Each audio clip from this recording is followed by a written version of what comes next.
I came home 20 minutes early on a Tuesday and found my landlord standing in my kitchen, holding my daughter's asthma inhaler and reading the label like it was mail addressed to him. He didn't jump, he didn't apologize. Desmond Vale turned around slow, set the inhaler back on the counter exactly where he'd found it, and smiled at me the way a man smiles when he owns the floor you're standing on. The smoke detector was chirping, he said. I let myself in to fix it. There was no ladder. There was no battery in his hand. The detector on my ceiling had a green light, steady, the way it had been steady for 11 months. I want to tell you how it ended, because it did end, and it ended the way these things almost never do in real life. A man who had a key to 41 apartments and connections at City Hall and a lawyer on retainer lost every single one of those units, paid $190,000 in penalties, and signed a settlement he read out loud in a courtroom while I sat 6 feet away and did not say one word. I never sued him. I never had to. I just kept the receipts, and in the end, his own key ring was the rope. But on that Tuesday, I didn't know any of that. On that Tuesday, I just stood in my own doorway with my keys still in my hand, and I understood, for the first time, that the lock on my door had never once been mine.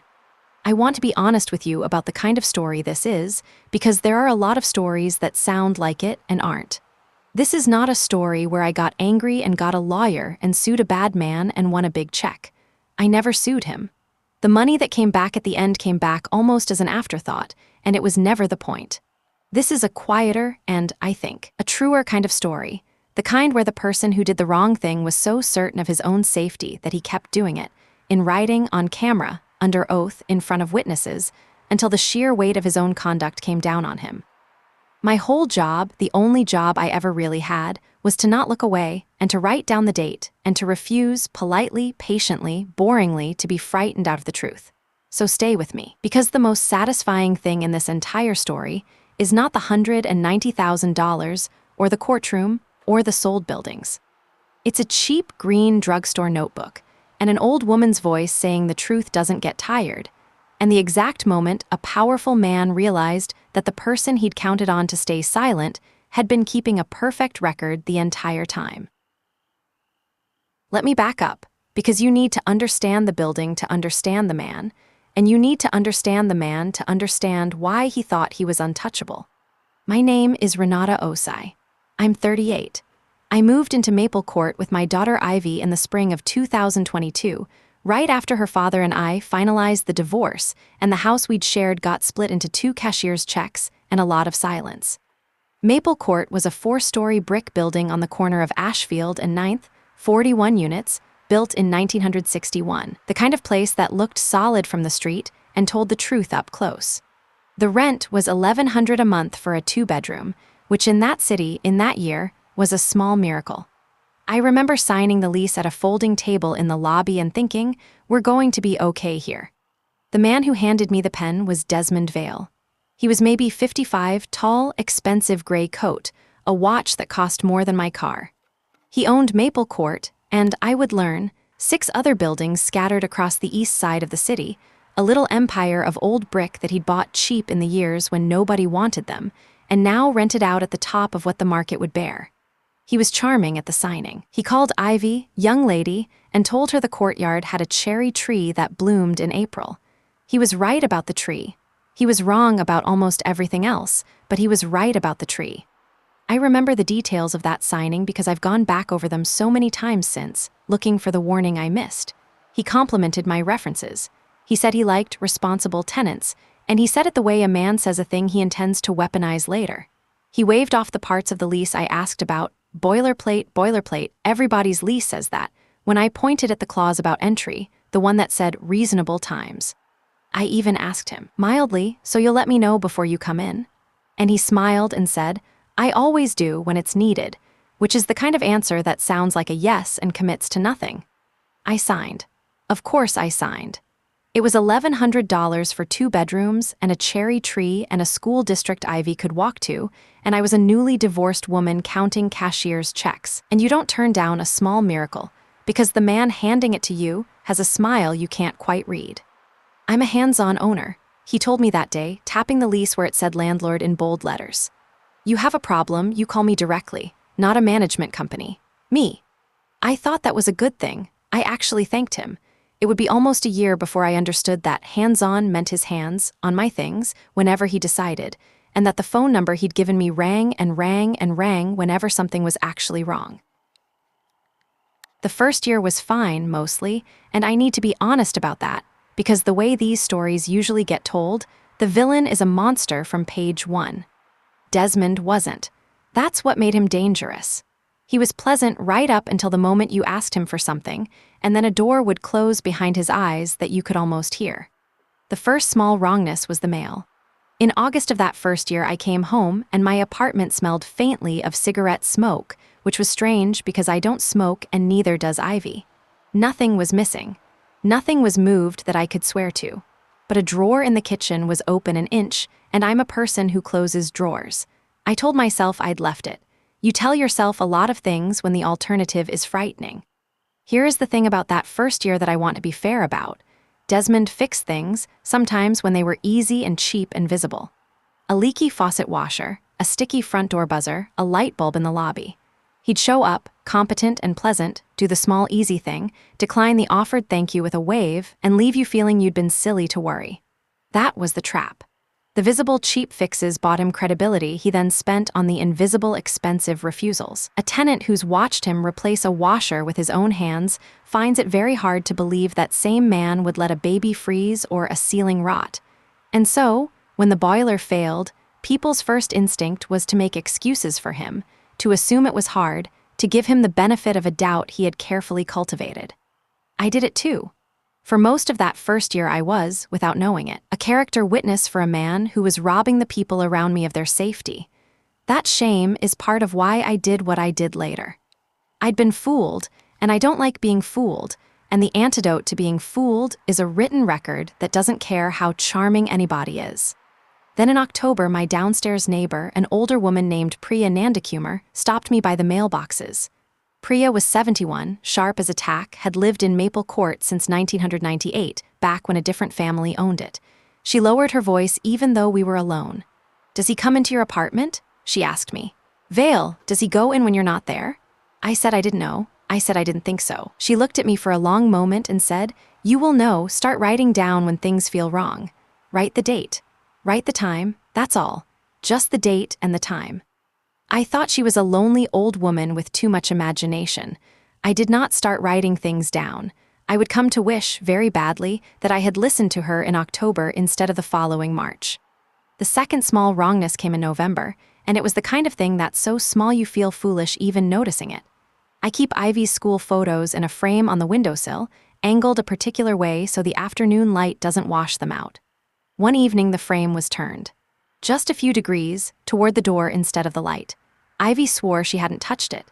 I told myself the radiator's vibration had shifted it, or I'd bumped it dusting, or any of the dozen small lies you tell yourself.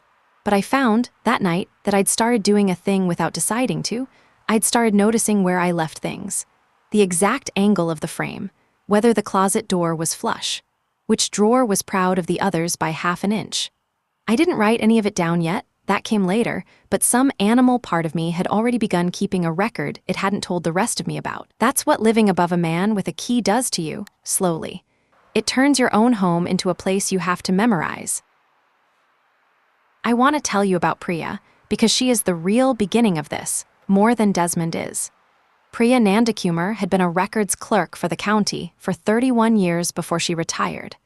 31 years of dates and times and case numbers, of learning that the thing that saves you is never anger and always paper. She lived directly below me in Unit 2C, and after that conversation by the mailboxes, she started inviting me down for tea on Sunday afternoons, while Ivy did homework at her kitchen table, and ate an alarming number of Priya's ginger biscuits. One Sunday she took a spiral notebook out of a drawer and set it on the table between us. It was full, years full of small tidy handwriting, dates, times, 2-line entries. March 3, 2019, 2:40 p.m. Radiator in 2C not working, called Vale, no answer, left message. March 4, 2019, no callback. March 11, 2019, radiator still cold, called again. On and on. A decade of a woman documenting a man who never called back. "He doesn't know I do this," she said, stirring her tea. "That's the point. You never tell them you're keeping track. The moment they know, they change how they behave, and then you have nothing. She tapped the notebook. This is worth more than a lawyer, Renata. A lawyer costs money and gives you a fight. This just tells the truth, and the truth doesn't get tired. I took her seriously that day, finally, but I still didn't fully believe I'd need it. That's the thing about being a decent person. You keep assuming the other person has a floor they won't go below.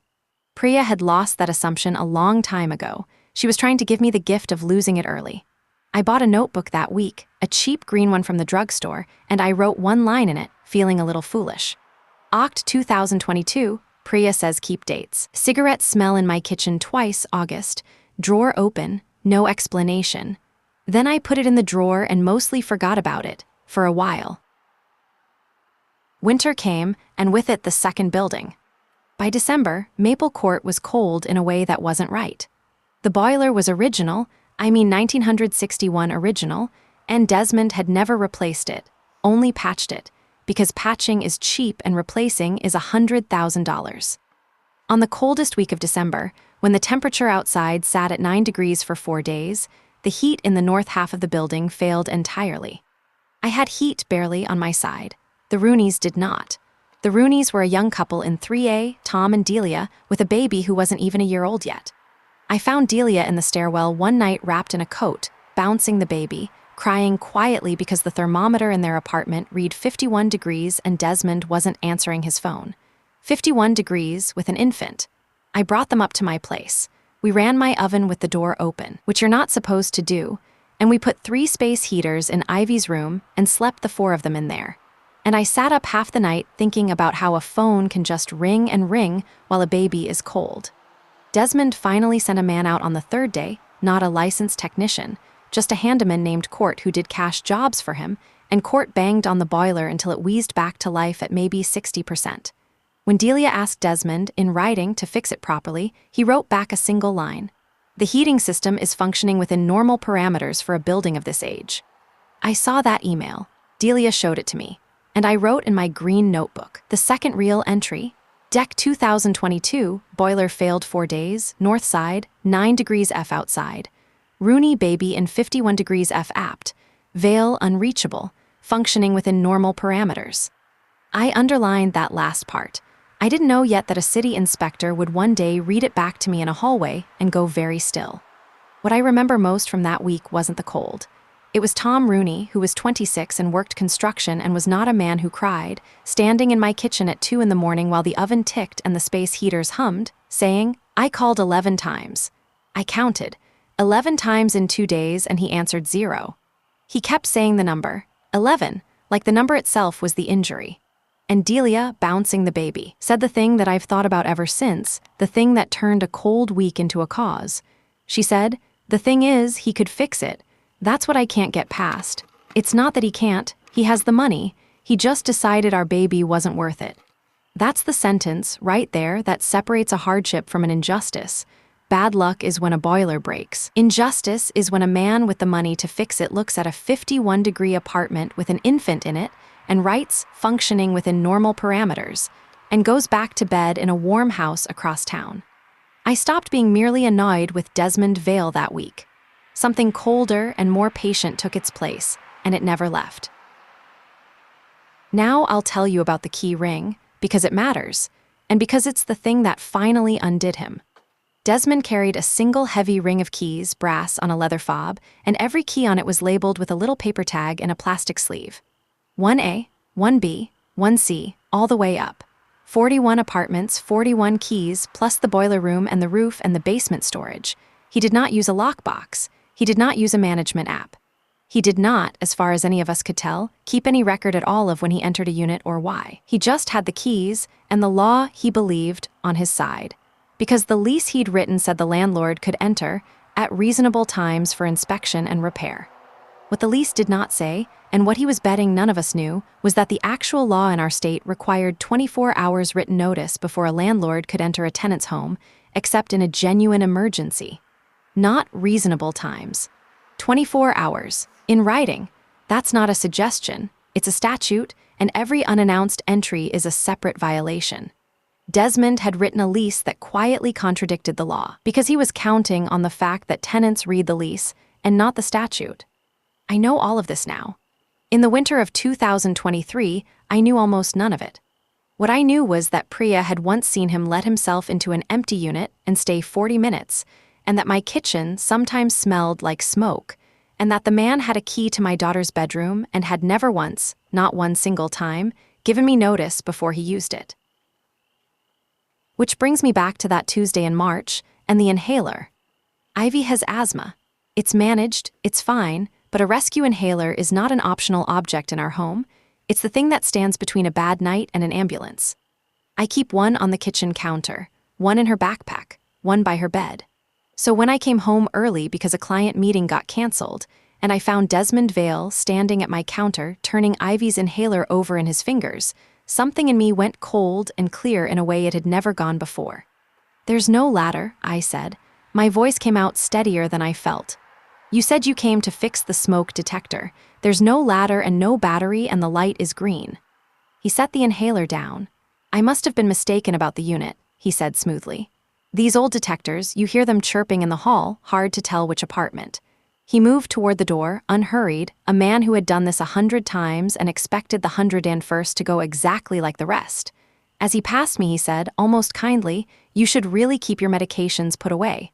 Children get into things." And he let himself out, with his own key, into the hallway of the building he owned. I stood there for a long time.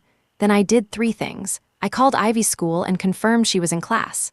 I took a photo of the smoke detector's steady green light, with the time and date stamp turned on in my phone settings. And I opened the green notebook and wrote, in handwriting that was not quite steady, March 14, 2023, 4:52 p.m., came home early. D. Vale inside my unit, no notice, holding Ivy's rescue inhaler. Claimed smoke detector. No ladder, no battery, detector light, green photo, told me to keep medications put away. I read it back twice. Then I called Priya and I said, "You were right. Teach me how to do this properly." She said, "Come down. Bring the notebook. Bring tea." Priya taught me a method, and I'm going to lay it out plainly, because the method is the whole spine of what happened, and because someone reading this might need it. Rule 1, date and time always on everything, not last week. March 14, 4:52 p.m. Rule 2, photograph with the timestamp visible, and photograph the wide shot and the detail both. The green light on the detector and the whole ceiling so no one can say you moved it.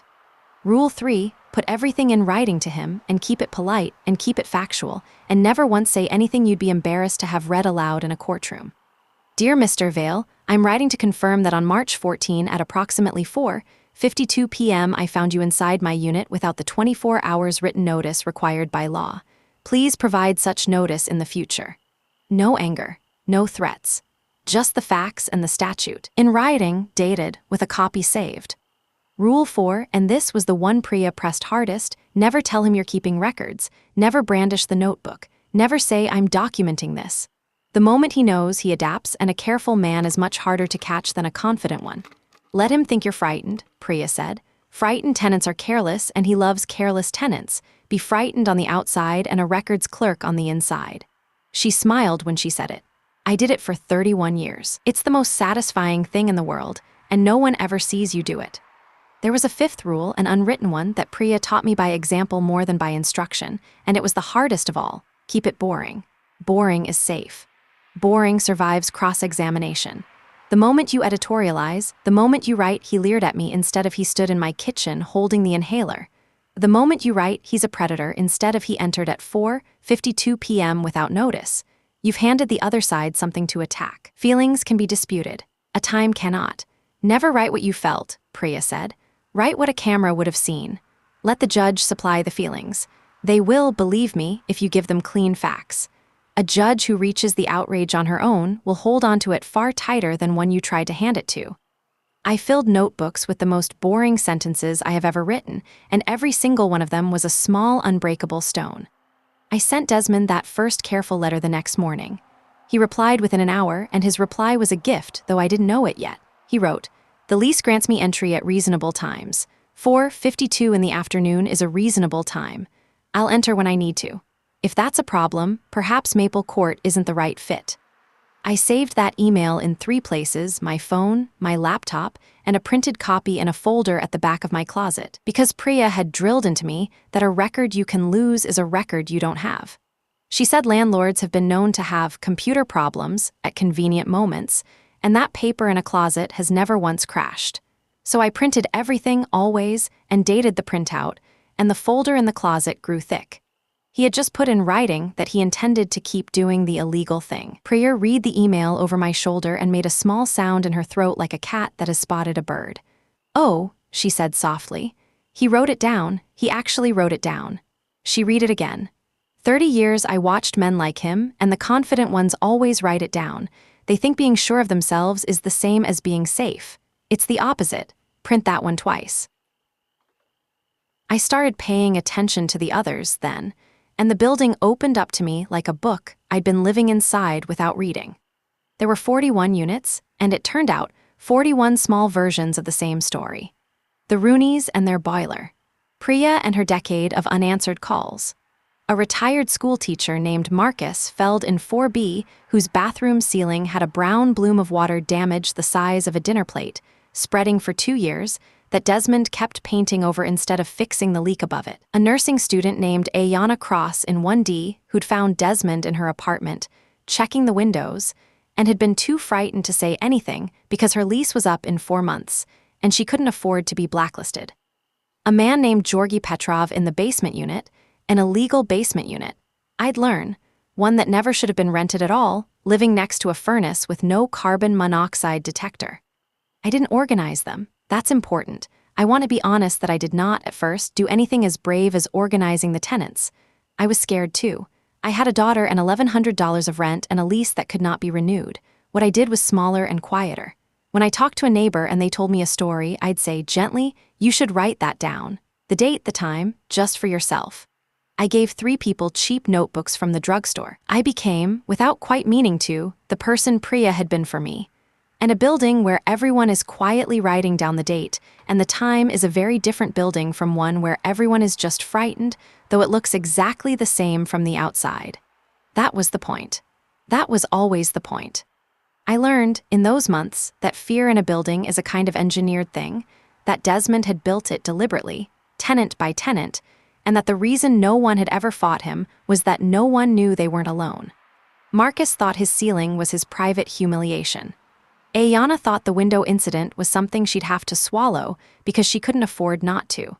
Georgi thought his basement was the best a man in his situation could hope for. Each of them was carrying their piece of it in isolation, ashamed, certain they were the only one, certain that speaking up would single them out. That isolation was Desmond's real product. He didn't just rent apartments, he manufactured the loneliness that kept people quiet. And the only thing I ever really did, the only genuinely important thing, was to be the connective tissue, the person who said to each frightened person, quietly, "You're not the only one, and the thing you're ashamed of isn't your fault, and the date it happened matters." You don't need to be brave to do that. You just need to be paying attention and willing to make tea and unwilling to look away. Marcus Feld's ceiling was the first thing that turned documentation into danger. Marcus was 66, a widower, 30 years teaching high school chemistry, and he had a way of describing his own leak like a lab problem. The stain grows approximately 2 centimeters per month, which suggests a slow, continuous source rather than an acute event. He'd been reporting it for 2 years. Desmond's fix, every single time, was to send Cort with a can of stain-blocking primer to paint over the brown, so it looked new for a few weeks before it bled back through. But that spring, the ceiling started to sag. Marcus called me down to look at it, and I stood in his bathroom and watched a bead of brown water form at the low point of the bulge and drip, slowly, into a bucket he'd placed on the toilet lid. The drywall was soft. You could see it breathing almost when someone upstairs ran their water. I took photos. Wide shot, detail shot, the bulge, the drip, the bucket, all time-stamped. Then I did something I hadn't done before.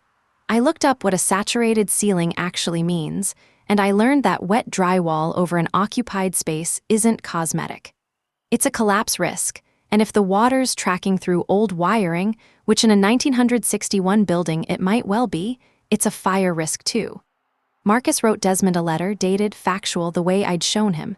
He got back one line: "Cosmetic issue, will be repainted at turnover." I photographed that email, and I wrote in my green notebook, April 2023, 4B ceiling saturated, sagging, dripping, 2 years of complaints. Vale calls it cosmetic, paints over it, photos. I sat with that entry a long time.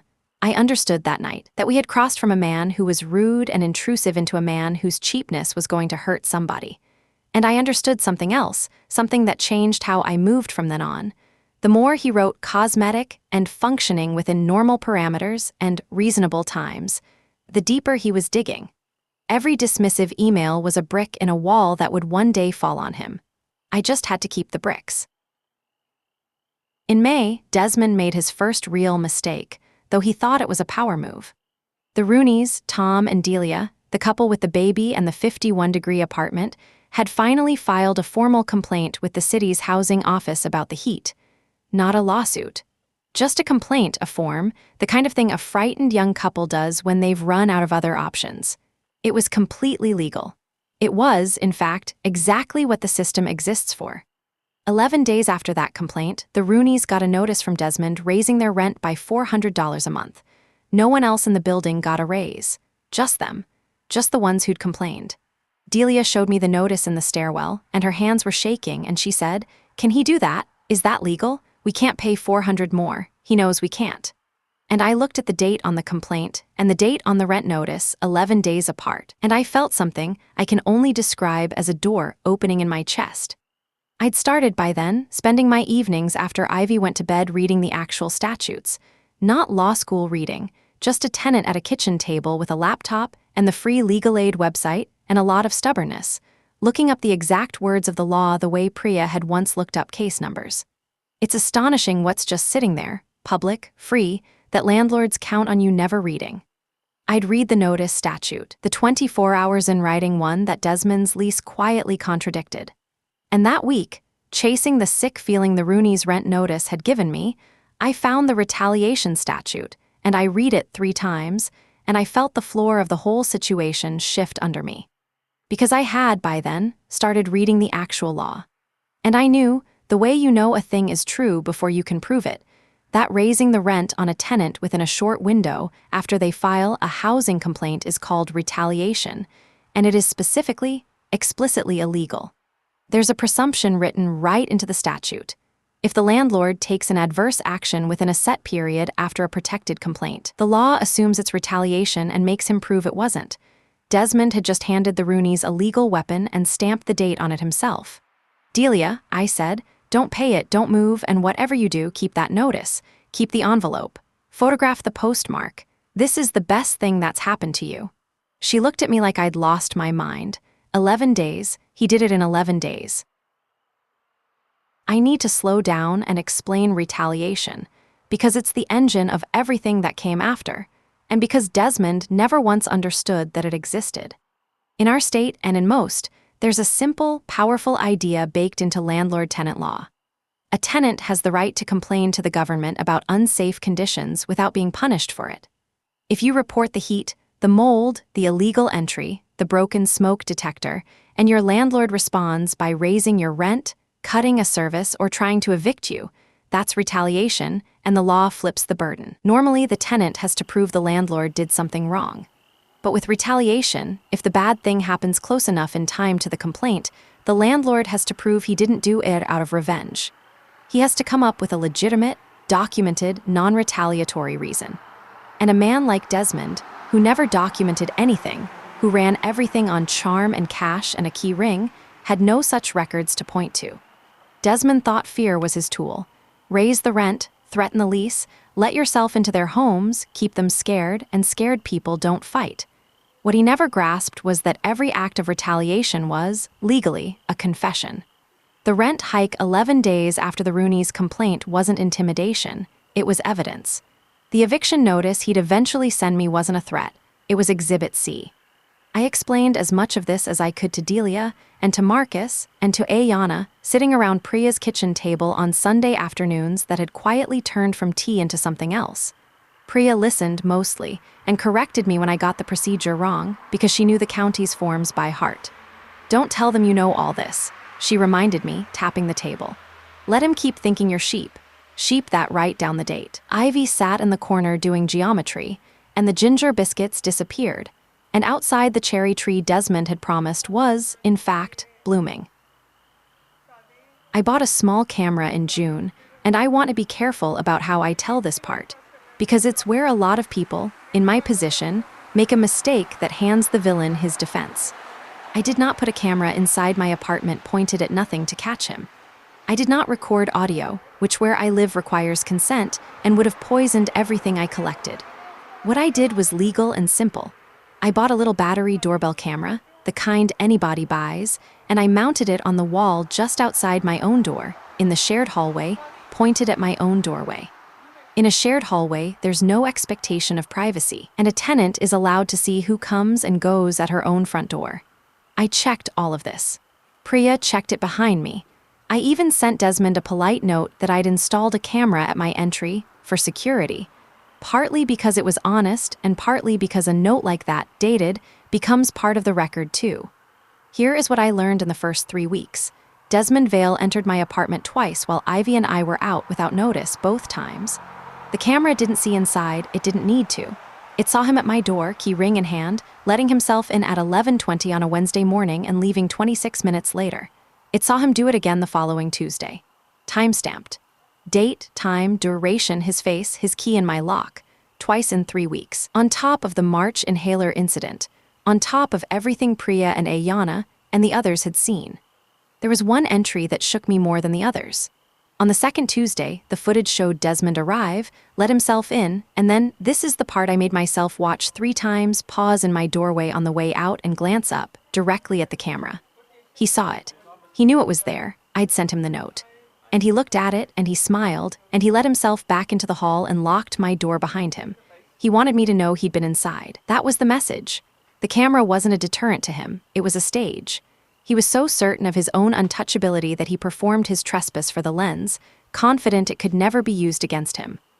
I sat in the dark watching that smile, and instead of the fear he intended, I felt something settle in me, cold and final. Because he'd just done, on a time-stamped recording, the very thing that would end him, entered my home without notice, knowingly, on camera. Smiling, and he thought it was a taunt. It was a confession with a bow on it. I didn't confront him. That was the hardest thing, to watch that footage and say nothing, to smile at him at the mailboxes, to play the frightened, careless tenant while a folder on my laptop grew fatter every week. But Priya was right. A confident man is careless, and Desmond, who thought I was just a scared single mother, kept being confident, kept using his key, kept writing his dismissive little emails, kept building the case against himself one entry at a time, while I quietly held the door open and let him walk through it. The basement is where the whole thing tipped from a private grievance into something the city could not ignore. And it started with a man named Georgi Petrov. Georgi lived in the basement of Maple Court, in a unit Desmond called the garden apartment. On the rare occasions he called it anything at all. It was not a garden apartment. It was a below-grade space next to the furnace and the water heater, with one small window well, a ceiling so low Georgi had to duck under a heating duct to get to his bed, and no second exit. Desmond rented it to him for $700 a month, cash, no lease, because Georgi's immigration paperwork was still in process, and he was exactly the kind of tenant a man like Desmond loves. Frightened, undocumented on paper, unlikely to complain to anyone in a uniform.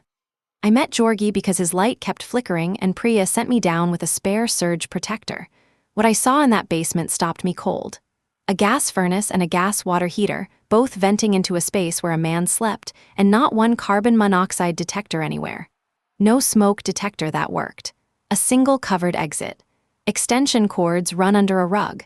And Georgi, who was maybe 30, who worked 2 jobs, who thanked me 3 times for a $9 surge protector.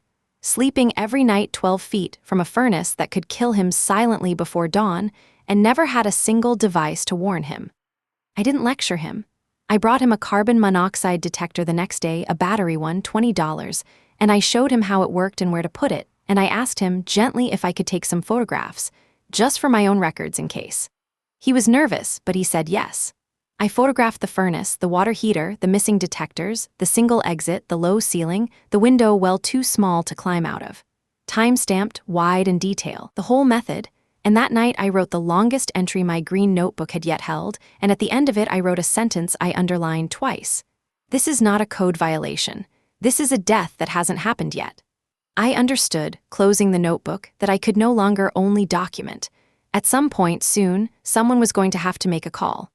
I just needed the call to come at a moment, and in a form that Desmond could not charm or bury. By July, Priya's kitchen on Sunday afternoons had become something with no name and no membership list, which was exactly how we wanted it. We never called it a tenants association. We never made a flyer, never posted a notice on the lobby corkboard, never did any of the things that would have told Desmond that his frightened, careless tenants had started talking to each other. We just had tea. Delia came with the baby. Marcus came with his water-stained photographs printed on paper because he didn't trust computers. Aiyana came when her nursing shifts allowed, still in scrubs sometimes, exhausted, and once she fell asleep on Priya's couch, and we all just let her. Georgi came twice, hovering by the door like he might have to bolt, until Priya sat him down and put a plate in front of him and told him in her 31 years of county work voice that no one in this room was going to let anything happen to his papers. What we did at that table was almost boring, and boring was the strategy. We compared dates. We built, without ever saying the word, a timeline. Priya had a decade of unanswered repair calls. I had the inhaler and the 2 camera entries in Desmond's emails.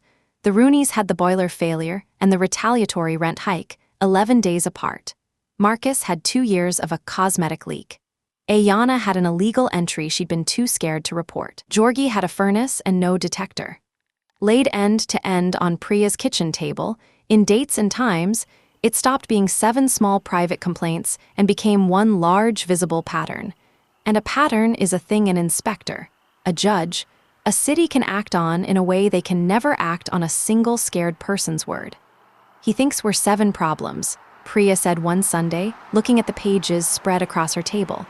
He doesn't understand that we're 1 problem, and that 1 problem has a date on every part of it. She stacked the papers, squared the edges, and put them in a folder. When the time comes, she said, we don't hand them our anger, we hand them this. The time came sooner than we planned, because in August, Desmond did the thing that would cost him everything. He tried to evict me. I still don't know what tipped him. Maybe the camera note. Maybe that I'd stopped flinching when he passed me at the mailboxes. On a Thursday, I found a notice taped to my door, taped, not mailed, which itself wasn't proper service, telling me I had 30 days to vacate 3C. No reason. Just, your tenancy is terminated. The first thing I felt was pure animal fear.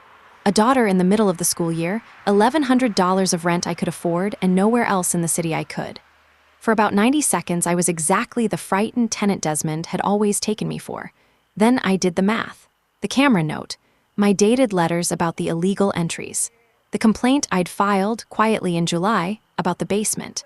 And now this eviction, landing weeks after all of it. I photographed the notice, the tape, the date, and went down to Priya and put it on her table. And Priya Nandakumar, 71, 31 years a records clerk, smiled the widest smile I ever saw. He handed it to you, she said. He walked all the way across the room and handed it to you. Here is why the eviction meant to destroy me was the best gift Desmond ever gave the building. Remember the retaliation statute. If a landlord takes an adverse action within a set window after a protected complaint, the law presumes it is retaliation and makes him prove otherwise. An eviction is the most adverse action there is. 6 weeks earlier, I had filed a city complaint about the illegal basement and the missing detectors, a case number, a date, stamped by the city. His eviction had a date too, taped to my door. 6 weeks apart. To make that eviction stick, Desmond would have to walk into a courtroom, under oath, and prove with documentation a legitimate, non-retaliatory reason to remove a tenant who had paid on time for 16 months. He had no such documentation, because he had no documentation of anything, ever. His whole operation ran on the assumption that no tenant would ever force him to open records he did not keep. I understood the design of it, too. A retaliatory eviction is not really meant to win in court. It is meant to make you lie awake at 2 in the morning doing the arithmetic. Where would we go? What would it cost? Which school would Ivy lose? And decide the fight is not worth it, and leave, and take your inconvenient notebook with you. For 30 years, against 99 tenants out of 100, It had worked. What Desmond did not know was that I was not calling the bluff alone. When he passed me in the lobby and said, "Found a new place yet?" I looked down and said, "I'm looking, Mr. Vale," and let him believe he had won. Behind my calm face, I was assembling a binder. I did not have money for a lawyer, and that mattered, because Desmond had rigged the whole game on the assumption that justice costs money and tenants don't have it. He was half right. Justice does cost money if you are building a case from nothing. But I was not building from nothing. I had a binder, and a binder turns weeks of investigation a free legal aid attorney doesn't have time for into an afternoon of reading. Her name was Ruth Okonkwo, maybe 40, overworked, a foot-high stack of files on her desk, braced for another tenant with a story and no proof. Then I opened the binder. I watched her face change one page at a time, the dated entries, the time-stamped photographs, Desmond's own emails, reasonable times, functioning within normal parameters. I'll enter when I need to. The camera footage of him letting himself in. The Rooneys rent hike 11 days after their complaint, the basement complaint, the eviction 6 weeks later. Somewhere in the middle she stopped skimming and started writing statute numbers on a legal pad without looking up. "That's a per day," she murmured at the basement photos. "That's presumptive retaliation at the rent hike timeline." "Oh, he put that in an email," and she actually laughed. She sat back and was quiet a moment. "MS. Osai, in 11 years of this work, I have never had a client bring me a case that was already built. Tenants come to me with anger. You brought me evidence. Anger I can't take to a judge. This," she rested her hand flat on the binder, "this I can take to a judge and the city and housing court, and I don't think I'll have to do very much at all. He built this. You just kept it." I thought of Priya at her kitchen table, and I said, "There are 6 other tenants, and they all kept dates too." Ruth's move was the one I had been waiting for since the night in Georgi's basement, and Desmond never saw it coming, because it did not come from a person he could intimidate. She did not fight the eviction first. That would have been the scared tenant's move he expected. Instead, she went around him. She took the basement documentation and filed a life safety referral with the Department of Buildings and the fire marshal, citing an imminent hazard, backed by dated photographs, from a licensed attorney, naming a specific unit where a man slept next to an unvented gas appliance with no carbon monoxide detector. A single tenant complaining about heat can be slow-walked for 2 years. Marcus was proof. But there is an occupied illegal basement unit with gas appliances and no carbon monoxide detection is a sentence that makes an inspector clear his calendar, because the alternative is being the person who read it and did nothing before the funeral. She filed on a Monday. By Tuesday, the fire marshal had already scheduled an inspection of the whole building, because you do not send an inspector to a 41-unit building and tell him to look at only one unit. When they inspect, they are going to find everything, Ruth said. "Is the building ready?" I looked at the binder and at the green notebook beside it and said, "We've been ready since October. We've just been waiting for someone with a badge to knock." The inspection was on a Wednesday in September, and I will remember it for the rest of my life. 3 of them came, 2 building inspectors, 1 fire marshal, and Ruth had specifically asked that they give no advance notice, because a landlord tipped off has a way of unblocking exits and installing detectors overnight, and swearing it was always like that. They started in the basement. I watched from the top of the stairs as the fire marshal stood in Georgi's doorway and went very, very still. He was down there 40 minutes, writing the whole time. Then they went floor to floor, and because Priya had told everyone gently, "When they come, show them, don't perform, just show them and give them the date it started," every door opened. Marcus walked the inspector into his bathroom, pointed up at the sagging brown ceiling, and said in his chemistry teacher voice, "It has been reported for 2 years. It grows approximately 2 centimeters per month," and he had the dates on a card in his pocket. Delia showed them the boiler records and the 51-degree winter. Aiyana showed them a bedroom window painted shut and a legal blocked egress. The moment I keep coming back to is the fire marshal in my doorway, a big quiet man named Delacroix. He read the binder without a word, then stopped on the December entry, "Rooney baby in 51 degrees F apartment, functioning within normal parameters," read it twice, and went still. He took his glasses off and said, "How long have you been keeping this?" "Since March," I said. "Most people come to us with a feeling and a grudge, and I can't do a thing with it. This is a date and a temperature and his own words. This is the whole case." By the end of the day, he had red-tagged Georgi's basement, unfit for human habitation, get this man out tonight, never rent it again, and the Department of Buildings issued Desmond a notice with 19 counts. I was in Priya's kitchen when we heard his voice through the floor above, and for the first time in 2 years, it was not calm. Let me tell you what 19 counts meant, because the number alone doesn't land. Many life safety violations carry per-day penalties. The fine accrues every single day the hazard remains, from the notice until the fix, verified by reinspection. A blocked exit, missing carbon monoxide detectors beside gas appliances, an occupied illegal dwelling. These are not pay $100 and forget it. These are the meter is running, and you cannot make it stop by being charming. Desmond's whole business rested on one hidden assumption, that deferring repairs was free. Patch the boiler, paint over the leak, rent the death trap basement, all of it saved money with no downside because no one would ever force the bill. For 30 years that was true. Now it inverted overnight. Every day he did not fix the boiler cost him.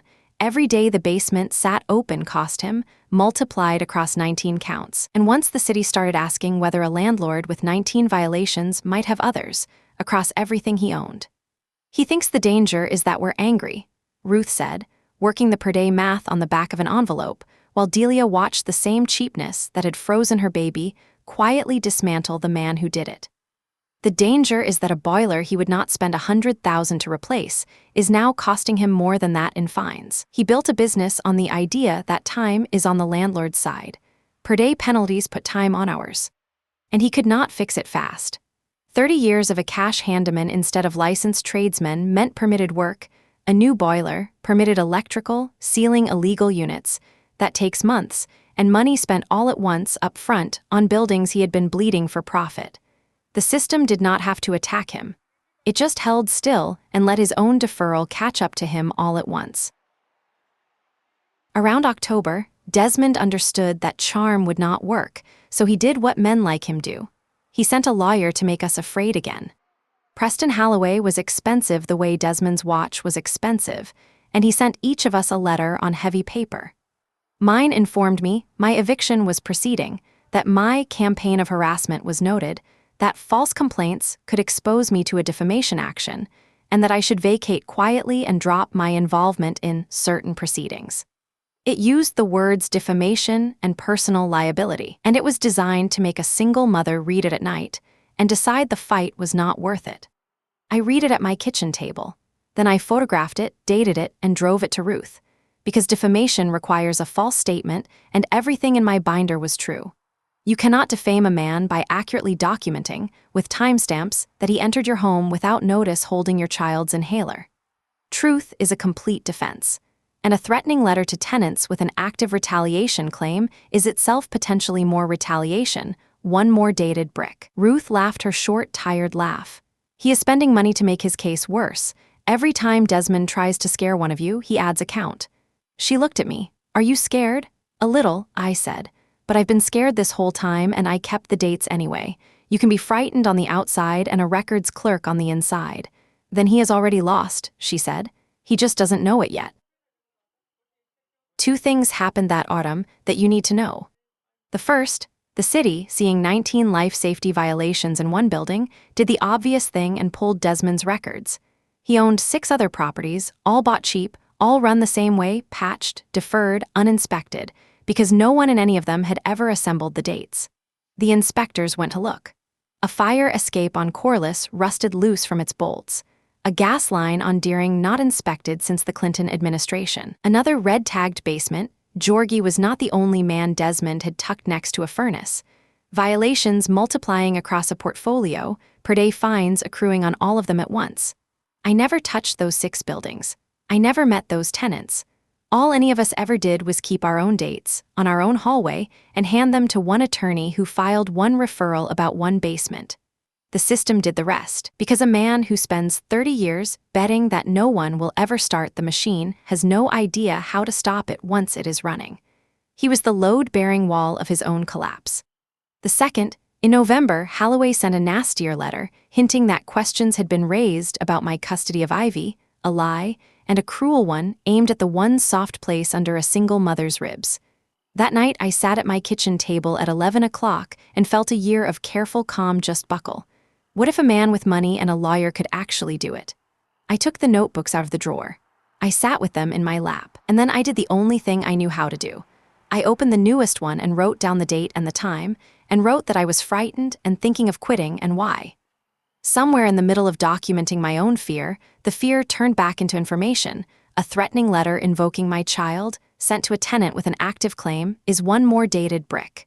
In the morning, I took it to Ruth, and her face went cold and still, and she said, "He threatened your daughter to make you drop the case. This one I am sending to the judge myself." Holloway never sent a third letter. I keep that shaky entry. It is the one I am proudest of, the one where I was most afraid and kept the date anyway. There was one more piece, and it was a man named Cort, the cash handyman Desmond sent instead of licensed tradesmen for 20 years. Cort had banged the boiler back to 60%. Cort had painted over Marcus's ceiling instead of fixing the leak. And Cort knew where every body was buried because he had buried most of them himself on instruction for cash. I met him in the courtyard one afternoon, patching a walkway, tired in a way deeper than the day. Because Priya had taught me that the most useful thing you can do with people is listen and not perform, I just talked to him, and he told me, not confessing, just complaining the way a worn-out man complains. I told him about that basement years ago. Told him it wasn't right to put a man down there by that furnace. He told me to mind the work and not the tenants. I wrote it that night, the date, the words, because a landlord can claim he did not know a condition was dangerous. He cannot claim it once his own handyman warned him years before. Knowledge is the difference between negligence and something worse. When the investigation widened, Ruth found Cort owed back pay Desmond had been slow to give, because of course he was, and Cort talked. Desmond had spent 2 decades making a witness and paying him in cash and contempt. And in the end, the man who knew where everything was buried had no reason to keep the map. Somewhere in the middle of it all, on a gray November afternoon, Priya sat me down, just the two of us, and told me the part I had not known. "You think I keep dates because I'm careful. I'm not careful. I'm angry, and I've been angry a long time, and I learned to put the anger somewhere it couldn't be taken from me." She turned her cup in its saucer. "In 2001, I lived here under the family that owned it before Vale. My husband was ill, his heart, and one winter they let the heat fail, and I begged them, and I have the letters, and no one came. He did not die of the cold. He died 2 years later, of his heart, in a warm room. But I have never forgotten begging a landlord to send heat to a sick man and being ignored, and I have never begged anyone for anything since. I started writing down the dates that winter, not to sue anyone. I wrote them because the date was the one thing they could not ignore me out of. The date is true whether they answer the phone or not." She tapped my green notebook, nearly full now. "When you moved in with your little girl and her inhaler, and I saw that man start circling you the way they circle a woman alone with a child, I thought, not this one. I'll teach her before it costs her something." Her eyes were wet, and she was not a woman who cried. "You did more with it than I ever did. I only protected myself. You protected the whole building." I told her that was not true, that none of it existed without her, and she waved it away like smoke. But I have thought about that afternoon more than almost any other, because it is where I understood that the real inheritance was not the money. It was a method, handed down from an angry, grieving woman to a frightened, divorced one, quiet and patient and dated, worth more than a lawyer, because the truth doesn't get tired. In December, Desmond was deposed, and it was the first time I understood in my body that he was finished. Ruth deposed him as part of the Habitability Case, and she was not loud and not angry. She did the exact thing Priya had spent a year teaching me. She let the confident man be confident, ask simple questions, and let every expansive answer be a rope. "Mr. Vale, is it your practice to give tenants 24 hours written notice before entering? The lease grants me entry at reasonable times. I enter when I need to." She slid his own email across the table. "I'll enter when I need to," and had him read it aloud into the record. "The basement unit, did you rent it as a residence? It's a garden apartment. Was there a carbon monoxide detector?" A pause. "That's the tenant's responsibility." Then the moment I will never forget. "Mr. Vale, do you keep a log of when you enter tenant units? I don't need to log walking into my own buildings, so there is no record. There's no record because there's nothing to record. So if a tenant says you entered without notice, you have no documentation to contradict them. A pause, Holloway shifted, and Desmond, still not seeing it, said, "My word is my documentation." Ruth wrote something down, unhurried, and moved on. She had just gotten him to testify, under oath, that in any dispute it would be his unrecorded word against our dated photographs and time-stamped footage, and no judge alive chooses a man's word over a timeline. He had spent 30 years believing that keeping no records made him free. Ruth had just made him say out loud that it made him defenseless. He looked at me once. I think Holloway had called me the ringleader, and I did what Priya would have done. I did not glare. I did not smile. I held his gaze calm and let him understand that the frightened, careless tenant had been taking notes the entire time, and every note was true. He looked away first. By February, the numbers stopped being abstract. The violations across Maple Court and the 6 other buildings, with the per-day penalties compounding since September while Desmond scrambled to hire contractors he could not afford, came to a figure the papers eventually reported. Just over $190,000 in penalties and required work, before the cost of the actual repairs. The Habitability Case settled for rent abatements to the 7 of us, real money back in real hands. The Rooneys got back a large share of a brutal winter. Marcus got 2 years of ceiling. Georgi, the tenant Desmond had chosen precisely because he thought he could never fight back, got the largest abatement of any of us because his conditions were the worst. My eviction was not just dropped, it was dismissed with a finding that it had been retaliatory. And Desmond did not have the cash. His empire had always been leveraged, buildings mortgaged to buy more buildings, nothing held in reserve, because reserves are for people who expect the bill to come due. When the penalties and repairs and abatements and legal fees all landed in one season, he could not pay them and keep the buildings, and the banks that held his mortgages do not care about charm. One by one the buildings went, some to a non-profit housing group that actually fixed them, Maple Court among them. A man who had walked into my kitchen with my daughter's inhaler, certain no one would ever fight a man with money, discovered he had never really had money. He had a debt in an expensive coat, and the coat came off. I did not celebrate the day Maple Court sold. I was in Priya's kitchen, tea going cold, and mostly I felt tired. Priya read my face. You didn't do this to him. You refused to let him do it to you, and you kept the dates while his own choices did the rest. That's not revenge, Renata, that's gravity. She made fresh tea. Revenge is loud, and it costs you your soul. This was quiet, and it cost us nothing but patience, and it gave everyone their money back. Remember which one you chose. I told you at the very beginning that I sat 6 feet from Desmond Vale while he read a settlement aloud, and never said a word. Here is what that was like, because it is the moment the whole 2 years resolved into. It was the final approval of the habitability settlement and the consent decree with the city, and part of the agreement was that Desmond acknowledged the corrective terms in open court. The judge asked him to state on the record that he understood and agreed. And so Desmond Vale, in that expensive gray coat, stood up and read aloud, in a flat, quiet voice, an acknowledgement that he had entered tenants' homes unlawfully, maintained hazardous conditions, and retaliated against tenants for exercising their rights. I sat in the second row. Priya beside me, straight-backed, in the good coat she had worn to the county office for 31 years. The Rooneys, Marcus with his card of dates I'd bet still in his pocket.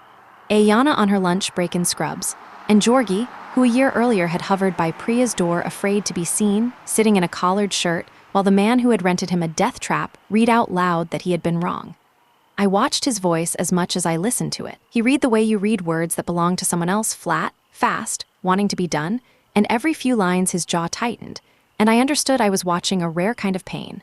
A man who has never once had to admit he was wrong, discovering that the admission is a physical act, that it uses your own mouth and your own breath, that no lawyer and no money can do it for you. He said entered tenants' units without lawful notice. He said failed to maintain safe conditions. He said retaliated. When he got to the line about the red-tagged basement, his voice caught, and I glanced at Georgi, and there were tears on his face, and he was not wiping them away. He had earned everyone. And I never said a word. That was the whole thing in the end. I never attacked him, never shouted, never keyed his car, or posted about him online. I came home early one Tuesday, saw a man holding my daughter's inhaler like he owned it, and instead of screaming, I opened a cheap green notebook and wrote down the date and the time. And I did that and taught others to do it for 2 years, and let his own key ring and his own emails and his own 30 years of contempt do every bit of the work. When it was over, Desmond looked back at the gallery once, at all of us sitting there quiet and dated and unbroken, and I met his eyes the way I had at the deposition, no anger, nothing to give him, and this time I let myself just barely nod. Not in triumph, in witness. I saw all of it. I wrote all of it down, and you did this to yourself. Catharsis is not the end of a real story. Peace is, and peace takes longer. The nonprofit that bought Maple Court did the thing Desmond had refused to do for 30 years. They replaced the boiler. The first cold week after it went in, I sat in my warm apartment and thought about Delia bouncing her baby in a 51-degree stairwell, and I cried a little, the good kind. They fixed Marcus's ceiling, found the leak in 20 minutes, a cracked drain line the old handyman had fixed with tape years before. They sealed the basement for good. Georgi used his abatement and some savings to move above ground, 2 exits, a carbon monoxide detector I helped him mount myself. His papers came through the next year. He still sends Ivy a card on her birthday with a $20 bill in it, signed "Your friend from downstairs," even though there is no more downstairs. The Rooneys stayed. Their kid runs the courtyard now under the cherry tree Desmond had been right about. Marcus still keeps a card of dates in his shirt pocket, out of habit, because some habits are armor you don't take off just because the war is over. Desmond did not go to prison. It was never that kind of case. Fines, penalties, lost buildings, the slow financial gravity of a man whose debts came due all at once. The empire is gone, most of it sold to the nonprofit that actually fixed it, and the consent decree follows him if he ever tries to buy another rental. That is the karma of it, nothing cosmic, just the plain machinery of consequence. A man spent 30 years betting no paper trail could ever touch him, and the only inheritance he left himself was a paper trail. Ours saved us. His sank him, same tool. It just depends on whether you are the one telling the truth. And me, I stayed. In Unit 3C, in the building where I learned that the truth doesn't get tired and you do not have to become cruel to survive cruelty. I still have a key to my own door, and now it is only mine and no one else has a copy, and I do not take that for granted, not for one single day. Priya died last spring. I want to tell you, because she would be annoyed if I pretended a story about her had no ending. It was her heart, like her husband's, in a warm room, which matters to me more than I can explain, that she went in a warm room, in a building where the heat worked, in an apartment she had finally gotten some of her rent back on. She was 72. She left me her notebooks, all of them, a decade and a half of dates in small, tidy handwriting. Radiator cold, called Vale, no answer. A whole life of refusing to be ignored out of existence. And she left me, in an envelope with my name on it in her records clerk hand, a single blank spiral notebook, with a note clipped to the cover that said only, "For the next one. There's always a next one. Teach her the date and the time. P." I keep the notebooks in a kitchen drawer, near where Ivy's inhaler still sits on the counter, because I decided a long time ago that I would not rearrange my home around the fear of a man who no longer has a key. Sometimes a new tenant feels a small wrongness, a drawer left open, a smell of smoke, a repair that does not come, and they mention it to me because somehow people know I am the one to tell. And I make tea, and I take out one of the cheap green notebooks, and I say gently the way an old records clerk once said it to a frightened divorced woman with a little girl and an inhaler. Start writing down when things feel wrong. Write the date. Write the time. That's all. Just the date and the time. It's the one weapon they can never take from you because the truth, and here I always hear her voice, not mine, the truth doesn't get tired. That's the whole story. A man walked into my kitchen certain that no one would ever fight him, and he was right, no one ever fought him. We just kept the receipts and refused to be afraid on the inside and let him walk, one confident illegal step at a time, all the way into the machinery of his own undoing. He had a key to everything. And in the end, the only thing that key opened was the door to his own collapse, and I stood in that doorway, calm, with a cheap green notebook, and watched him let himself in. And that brings us to the end of today's story. If you stayed with me all the way to the end, thank you, truly, thank you for watching. I know your time is precious, and it means more than I can say that you spent some of it here with me. If quiet stories like this one, patient people, and the truth winning softly are the kind you'd like more of, I would be so grateful if you subscribed to Revenge Lab. No pressure, ever. However you found your way here today, I'm glad you did. Take gentle care of yourself, and thank you again, so sincerely, for watching all the way through.